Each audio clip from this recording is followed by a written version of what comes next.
In the second half of the 2010-11 season, NBC cancelled the series Perfect Couple starring David Walton and replaced it with a worse-faring comedy show starring Paul Reiser, calling The Paul Reiser Show.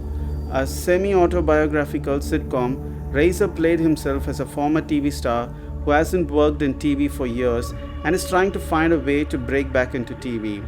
The show was cancelled after 2 episodes and after low ratings and negative reviews that often compared it uncharitably to Curb Your Enthusiasm.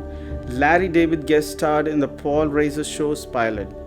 While these episodes are available, the remaining 5 episodes were left unaired in the United States and the series has not yet been released on DVD. However, what has been released on DVD is 101 Dalmatians. And if you have that, why the fuck would you ever want to watch whatever the fuck the Paul Reiser Show is? For now, these episodes of the Paul Reiser Show will continue to remain a lost media mystery.